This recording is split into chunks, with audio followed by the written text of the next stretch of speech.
HOA Karen's security patrol busted into my house. Didn't know I trained the local SWAT team.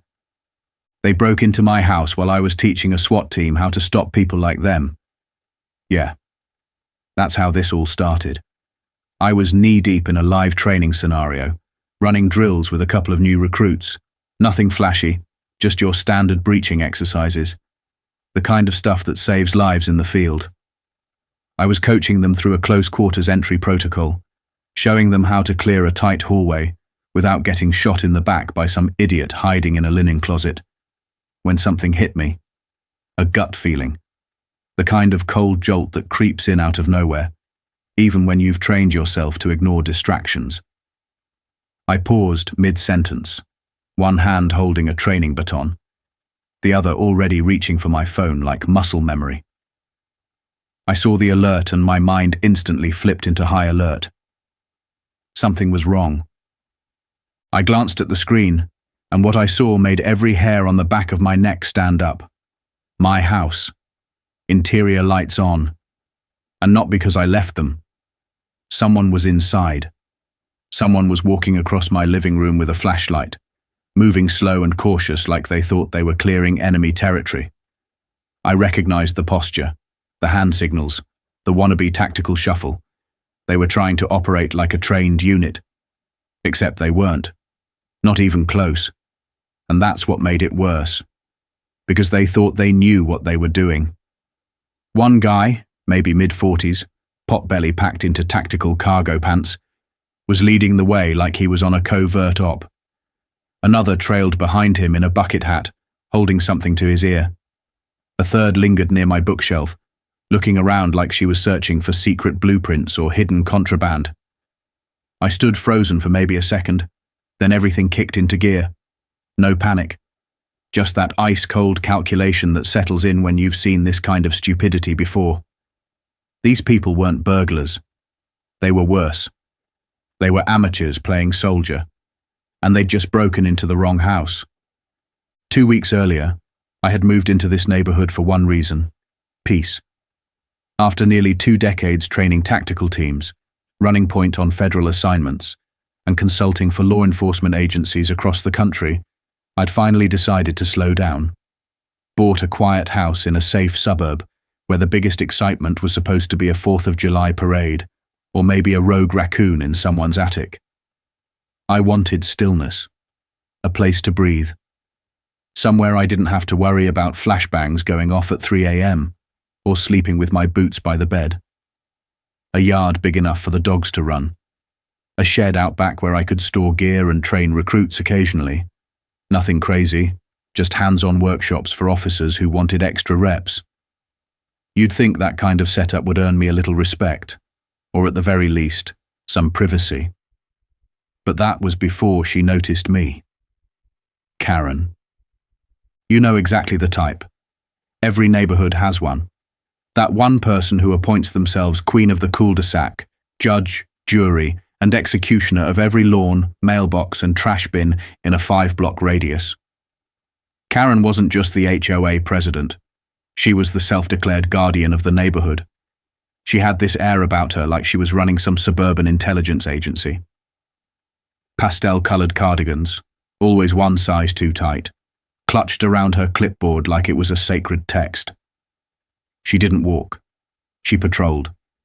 And every step she took was fueled by delusions of authority. I first ran into her on move-in day. I was unloading equipment from my truck, some mats, a couple of dummies, standard training gear, and she stopped mid-stride, squinting at me like I was hauling in bags of plutonium. She asked what I did. I told her I worked in tactical law enforcement training. Her face twisted, and she hit me with, "So, like, a security guard?" That was my introduction. From that point on, I was on her radar. Every time I held a session out back, even just basic fitness training with a couple officers, she would peer through the hedges like she expected to catch a hostage exchange. She left little notes on my porch. "Just reminding you to keep noise levels appropriate for the HOA, and blinds drawn during the day can be unsettling to neighbors." like she thought I was building a bunker in the basement. She started sending out these HOA bulletins, talking about suspicious activities and unusual home modifications, with the kind of language that makes you think you're being profiled by someone who just watched half an episode of NCIS. But the worst part? She wasn't alone.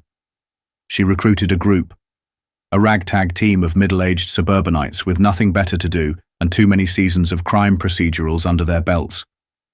She gave them shirts, khaki, of course, with little Velcro name patches and Neighborhood Safety Enforcer printed on the back. It was like she was forming her own HOA SWAT team, except none of them knew the difference between a flashlight and a weapon light. They started patrolling the streets at night, writing incident reports about people who left porch lights on past 10, making lists, and of course, I was at the top. She even taped a letter to my front door. Voluntary property assessment. Compliance strongly encouraged. In other words, let us in, or we'll escalate. I laughed and shredded it, because I knew what Karen didn't. There's a difference between authority and pretending to have authority. One is earned. The other, it gets people hurt. And now, standing there watching these three idiots tiptoe through my home like they were reenacting a scene from a bad cop drama, I knew it had finally escalated. They'd taken it too far. This wasn't a note. This wasn't a clipboard complaint. This was breaking and entering. They had no clue whose house they were in, but they were about to find out. The thing about people like Karen is they don't stop. They don't get tired. They don't question themselves, and they sure as hell don't know when to back off. After that snarky little inspection notice showed up taped to my door, I figured she'd had her fun and would go back to policing mailbox flags and writing citations about overgrown rose bushes. But no, Karen was just getting warmed up.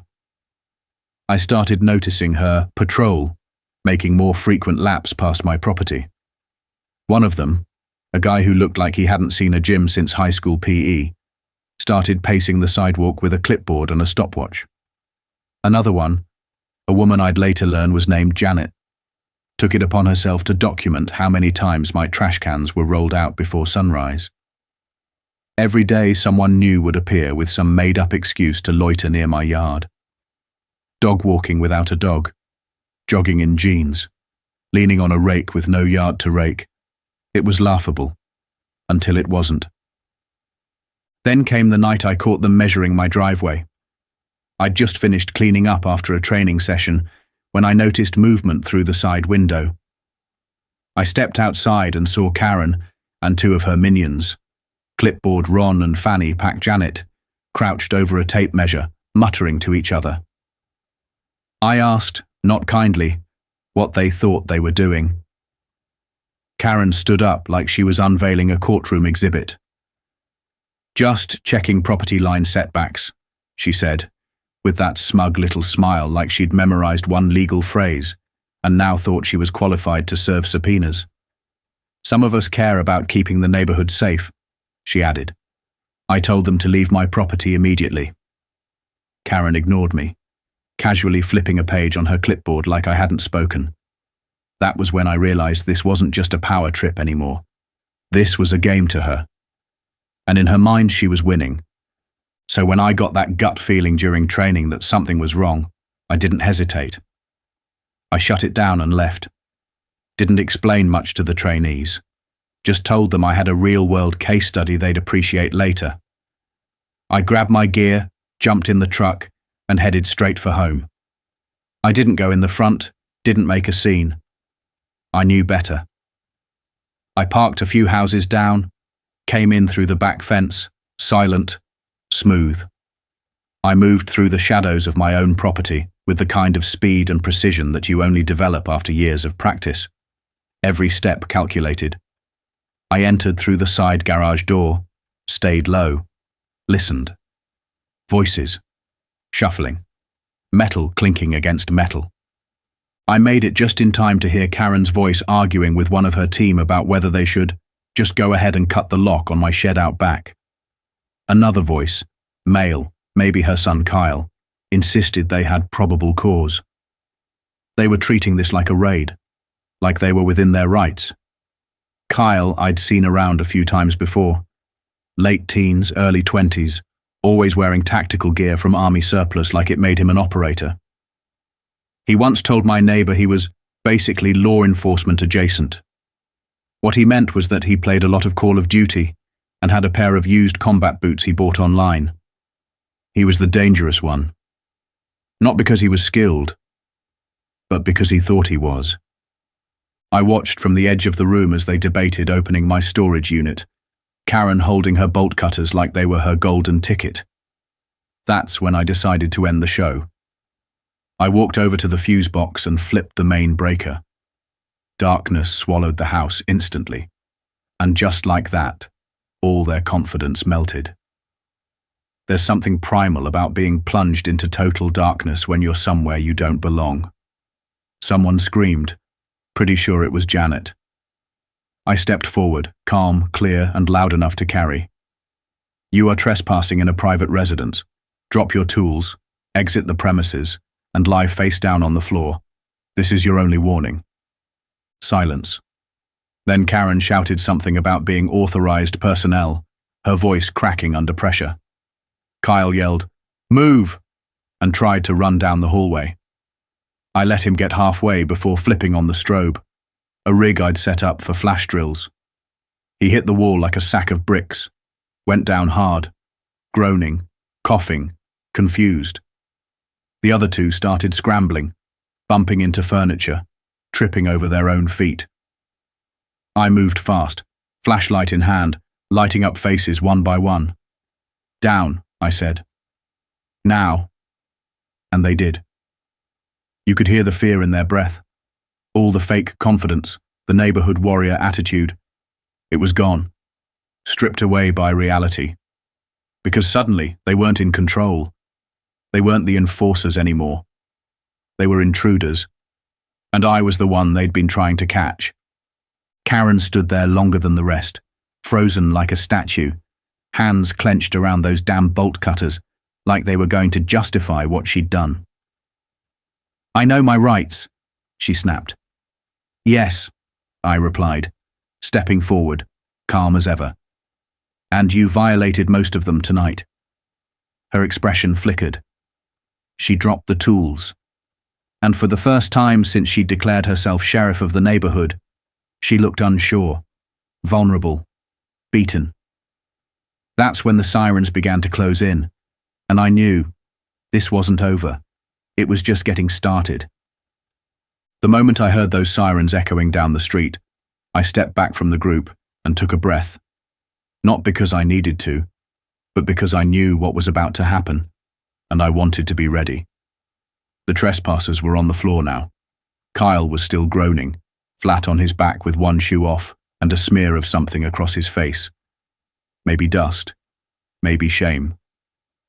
Janet had her hands on her head, breathing like she was about to hyperventilate, while Ron sat slump-shouldered, clearly trying to disappear into the floorboards. And Karen.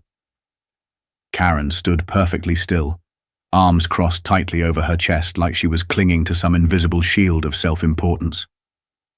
Her clipboard had been dropped, but her jaw was clenched tight, eyes locked straight ahead like if she stared hard enough, she could will this all away. I didn't say another word. I didn't need to. Let the reality of what they'd done start to sink in. They'd broken into the wrong house, and now they were going to answer for it.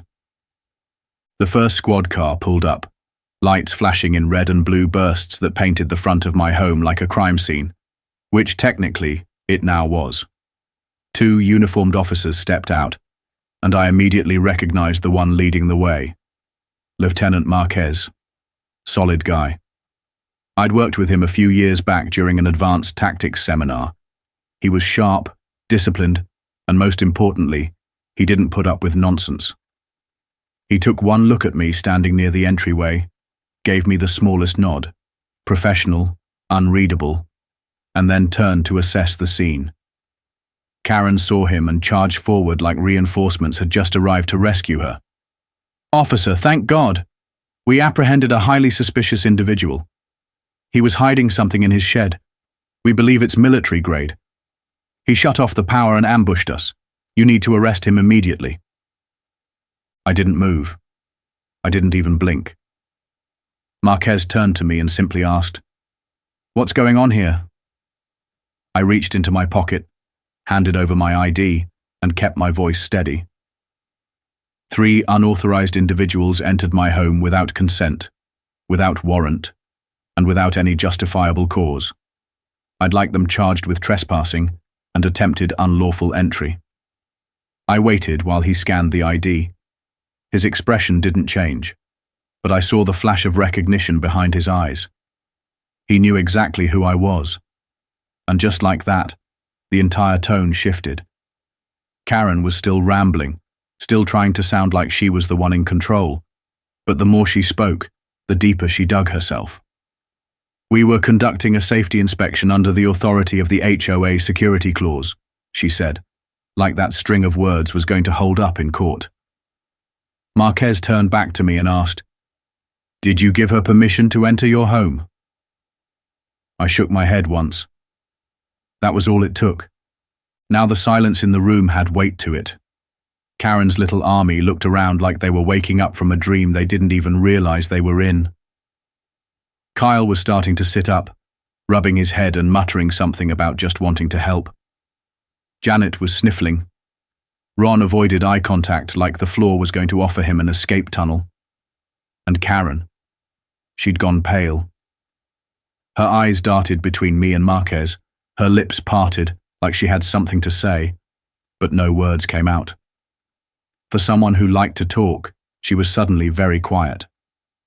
One of the officers moved forward and began asking them basic questions: name, address, reason for being there.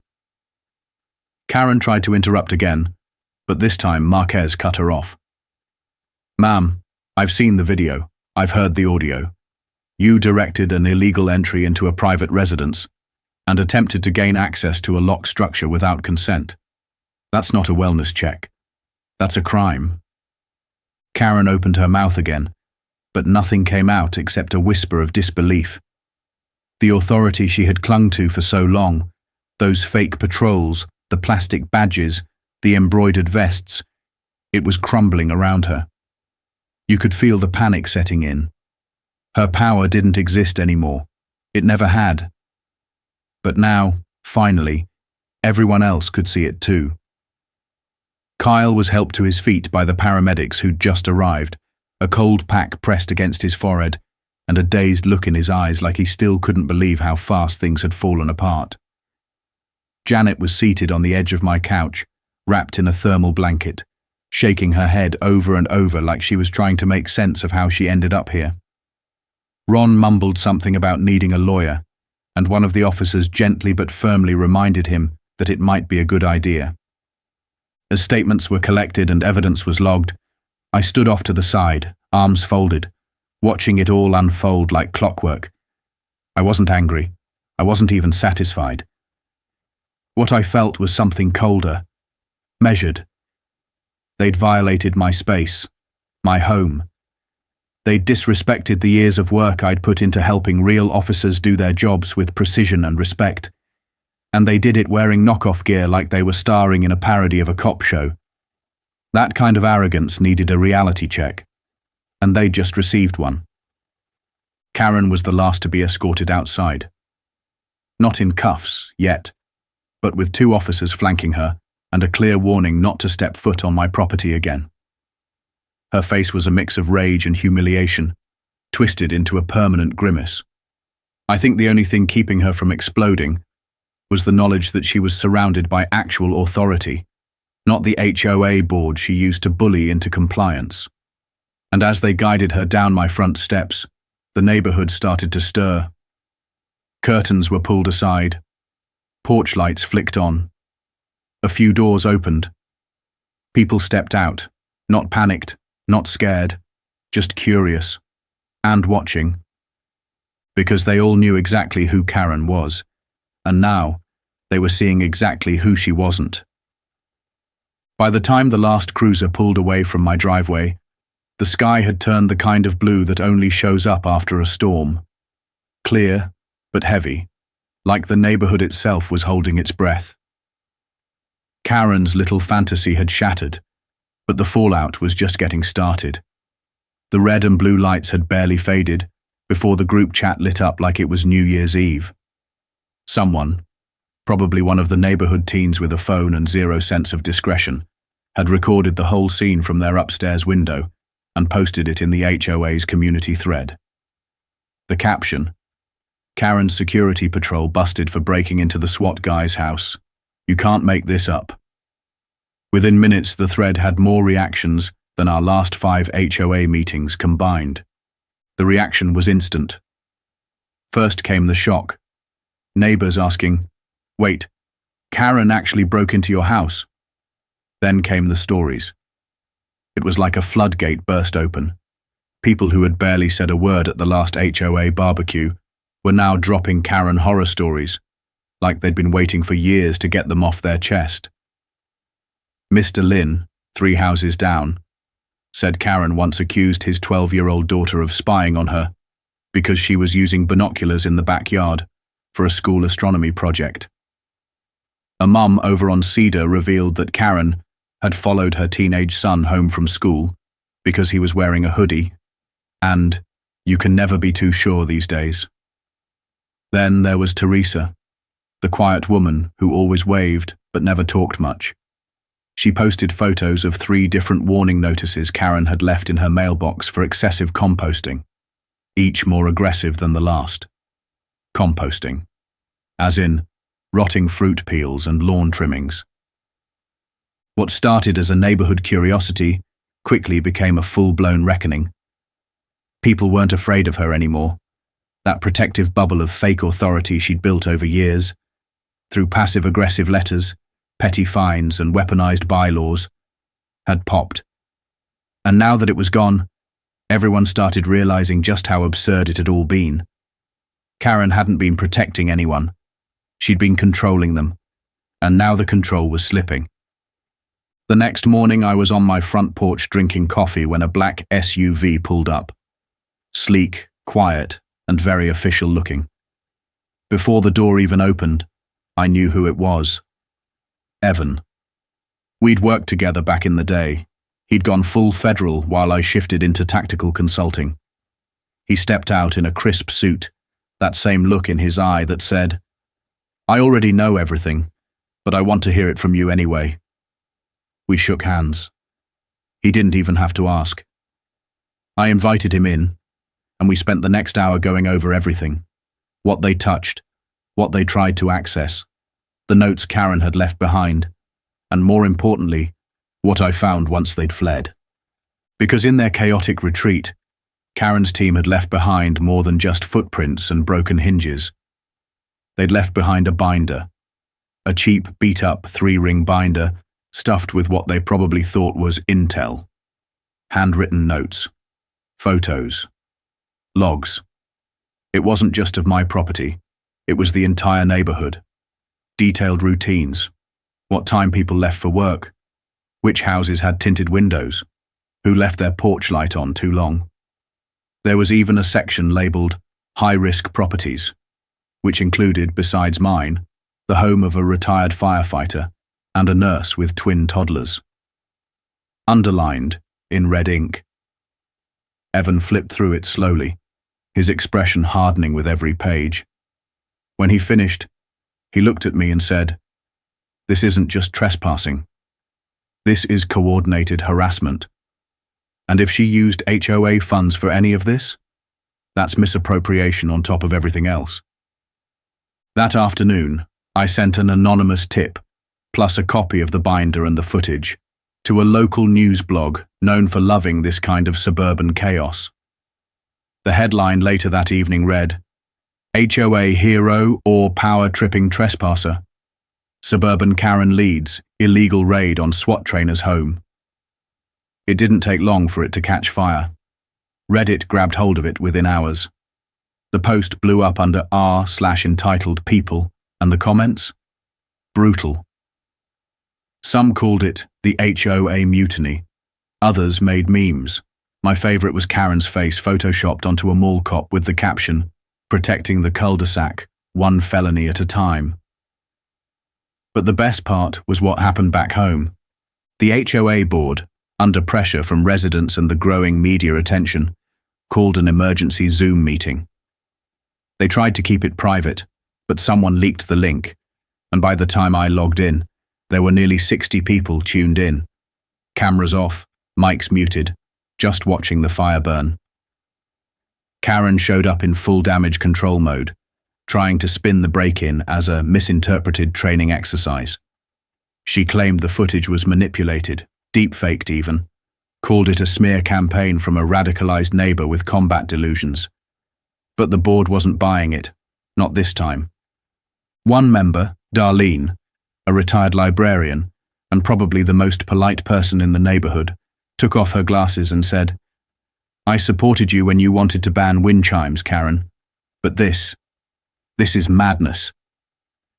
2 board members resigned that night. Others called for an audit. The HOA was officially in crisis. And Karen, she disconnected halfway through the meeting. Maybe her connection dropped, or maybe she'd finally run out of lies. The very next morning, a formal investigation into Karen's use of HOA resources was announced. 2 plainclothes investigators knocked on her door. She smiled and waved like it was just another Tuesday. But everyone on the block saw them. And nobody believed for a second it was routine. As all this played out, something strange started happening. People who had never said more than a polite hello started stopping by, bringing cookies, asking for advice on home security, thanking me. One elderly neighbor, Mr. Watson, who always wore suspenders and talked to his tomato plants, walked over and said, "I can finally garden in peace. That woman made me feel like I was committing a crime every time I trimmed my hedges." I didn't know what to say, so I just nodded.